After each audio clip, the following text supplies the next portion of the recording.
तो बच्चों कल हमने अत्र तत्र को देखा था। आज हम यत्र कुत्र को पढ़ेंगे।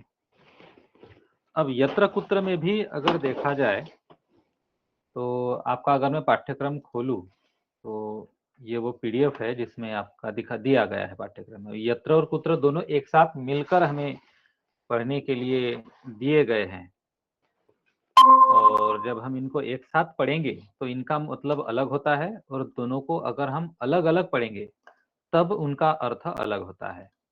तो हम पहले इनका एकत्रित अर्थ देखेंगे, माफ कीजिए, पहले हम अलग अलग उनका अर्थ देखेंगे और बाद में उनका एकत्रित अर्थ भी देखेंगे। तो सबसे पहले है हमारा यत्र। देखो हमें सीखना क्या है, तो हमें सीखना है यत्र कुत्र। ठीक, अब इस यत्र कुत्र को समझने के लिए पहले हम इनको इंडिविजुअली समझेंगे, यानी पहले यत्र और फिर कुत्र, इन दोनों को साथ साथ समझेंगे। तो पहले हम आते हैं यत्र के तरफ। यत्र, यत्र का जो अर्थ है हिंदी में वो होता है जहां। ठीक, जहां। और उसके बाद आता है कुत्र। कुत्र का मतलब होता है कहां। ठीक है, तो जहां कहां, तो यत्र यानी जहां, कुत्र यानी कहां।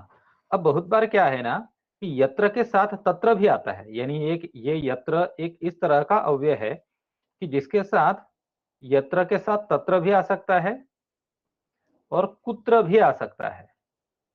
तो अगर हमने देखा तो यत्र तत्र, तो यत्र तत्र का अर्थ बनता है जहां वहां। परंतु हमें सीखना क्या है, हमें सीखना है ये वाला यत्र कुत्र। यत्र कुत्र का अर्थ क्या बनता है, जहां कहां। ठीक, तो यत्र तत्र एक अलग अवयव की जोड़ी है, और हमें पाठ्यक्रम में जो है वो यत्र कुत्र, ये एक अलग तरह की अवयवों की जोड़ी है। तो चलो इन दोनों का एकत्रित हम अभ्यास करते हैं यत्र कुत्र का। तो यत्र कुत्र, इनका अर्थ होता है जहां कहां। अब इनका प्रयोग वाक्य में कैसे होता है ये उदाहरण के बगैर आपको समझ में नहीं आएगा, तो हम उदाहरण के माध्यम से इसको समझने का प्रयास करेंगे।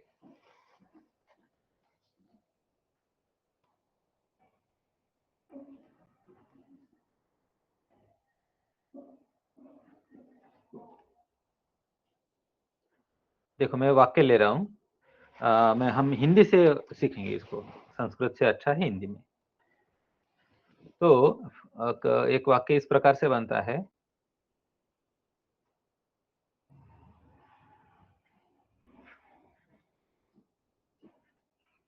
मनुष्य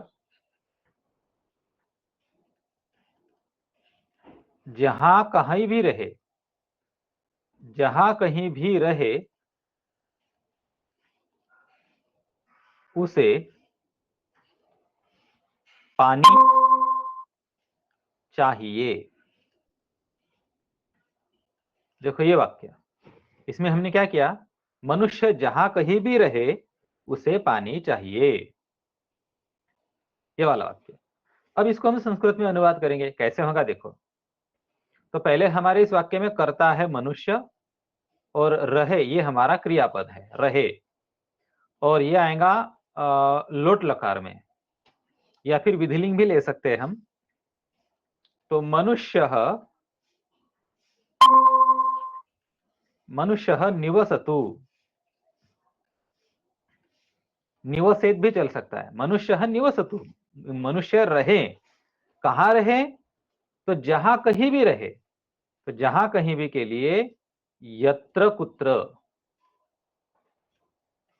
मनुष्य यत्र कुत्र निवसतु, इंसान जहां कहीं भी रहे उसे पानी चाहिए। तस्मय, उसे यानी तस्मय, तस्मय जलम अपेक्षितम अथवा आवश्यकम। तो इस तरह से यत्र कुत्र का प्रयोग होता है। बच्चों क्या आप लोगों को यत्र कुत्र ये जो अव्ययों की जोड़ी है इसका उपयोग करना समझ में आ गया? क्या इसमें कोई डाउट है आप लोगों को? हाँ बोलो। सर एक बार फिर से बताएंगे, शॉर्ट में मेरा नेट नहीं चल रहा था तो मैं आना जाना कर रही थी। बेटा इस वीडियो की रिकॉर्डिंग चल रही है तो बाद में रिकॉर्डिंग ग्रुप पर डाल दूंगा तो तुम देख लेना। ठीक है सर। हाँ चलो, और किसी को कोई डाउट नहीं है ना? सर हाँ बोलो। सर आपने कल की रिकॉर्डिंग भेजी नहीं ग्रुप पे। अच्छा, तो कल की रिकॉर्डिंग करके रखी है, मैं भेज दूंगा। Okay sir. चलो, यत्र कुत्र के बाद हम आगे बढ़ते हैं हमारे अगले अव्यय की तरफ। हाँ, अगला अव्यय है इदानीम, अधुना, संप्रति, सांप्रतम।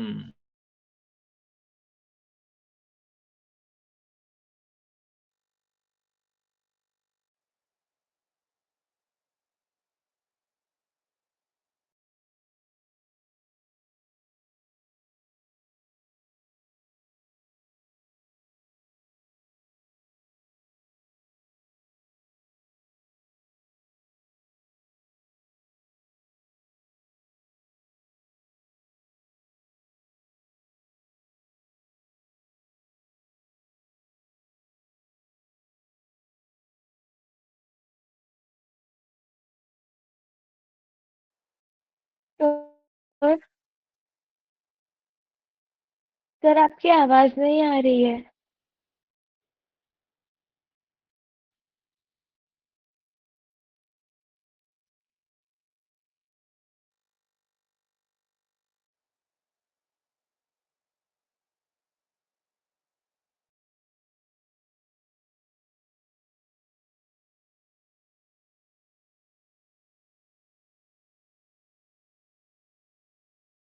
सर आपकी आवाज नहीं आ रही है। मेरा आपका माइक म्यूट है।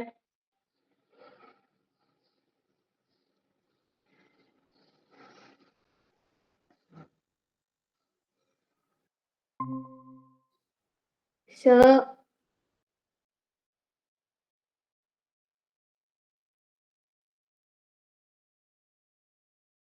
सर आपकी आवाज नहीं आ रही है।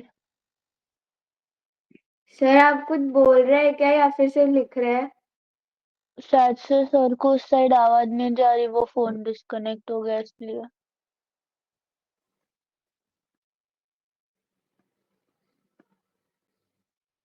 सर को कोई कॉल करो ना।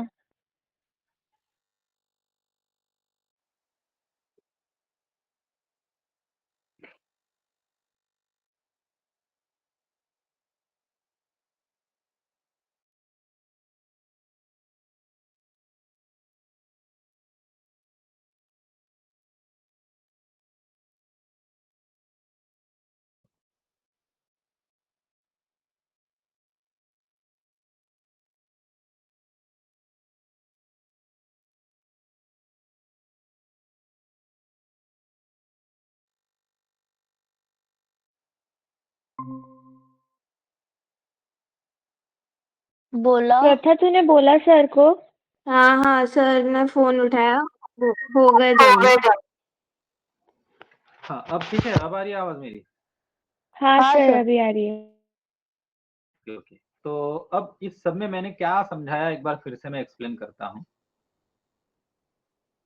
तो ये इदानीम, अधुना, संप्रति और सांप्रतम चारों का मतलब एक ही है। क्या मतलब है? नाउ। जैसे कि मुझे वाक्य बोलना है, students are learning Sanskrit now. अब इसी तरह का संस्कृत में वाक्य बनाने के लिए ऐसा बनेगा, छात्राः संस्कृतं पठन्ति। कब पढ़ रहे हैं? तो अब पढ़ रहे हैं। तो अब के लिए हमारे पास चार ऑप्शन है। कौन कौन से? इदानीम, अधुना, संप्रति और सांप्रतम। इनमें से कोई भी चलेगा। छात्राः इदानीं संस्कृतं पठन्ति, छात्राः अधुना संस्कृतं पठन्ति, छात्राः संप्रति संस्कृतं पठन्ति, अथवा छात्राः सांप्रतं संस्कृतं पठन्ति। इनमें से कोई भी चलेगा। समझ गए बच्चों?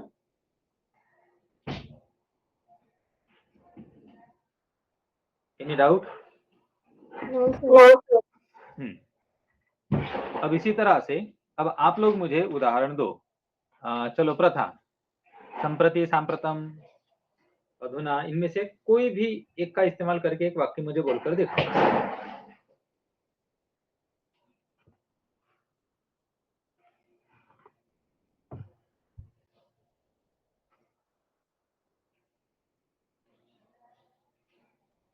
देवः अधुना खादति। देव अधुना खादति, ठीक है। देवः अधुना खादति, यानी देव अभी खा रहा है, यानी God is eating now.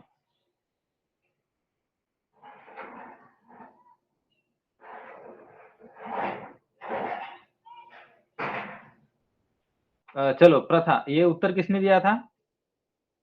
Sir मैंने ये दिया। भूमि, तुम्हारे लिए प्रश्न। ये देखो यहाँ पर सरस्वती देवी का फोटो है, सरस्वती देवी विराजमान है। सरस्वती देवी अभी क्या कर रही है? बैठे हुए हैं। तिष्ठति। नहीं, तिष्ठति का मतलब स्टॉप्स, रुकता है या फिर रुकती है। उपतिष्ठति। उपतिष्ठित, देखो जहां कहीं भी उप लगता है ना, तो उप का मतलब होता है नियर, और अगर तुमने कहा उपतिष्ठति तो इसका मतलब होता है स्टॉप्स, स्टॉप्स नियर। सर तो फिर बैठने के लिए क्या वर्ड है? उपविशति। विशति का। तो बताओ, वाक्य बोलो। सरस्वती देवी अधुना या फिर इदानीम, अधुना, इदानीम, संप्रति, सांप्रतम। उपविशति। हाँ, उपविशति। और क्या कर रही है? सितार बजा रहे। सितार नहीं, वीणा। वीणा बजा रहे। तो सरस्वती सांप्रतम वीणाम वादयति, इस प्रकार से बनेगा बात। सरस्वती इदानीम वीणाम वादयति, वादयति भी चलेगा। पिछले साल आप लोगों ने सीखा था ना, निनादयति। आप लोगों ने पिछले साल कविता पढ़ी है ना, निनादय नवीनाम ये वाणी वीणाम, तो वहां से हमने निनादयति सीखा। पिछले साल वीणा शब्द आप लोगों ने पढ़ा है, वो भूल गए थे आप लोग। खैर चलो, तो इस प्रकार से बच्चों हमने आज के 2 अव्यय कंप्लीट किए हैं। अभी हम यहाँ पर रुकते हैं, मैं रिकॉर्डिंग को रोक रहा हूँ।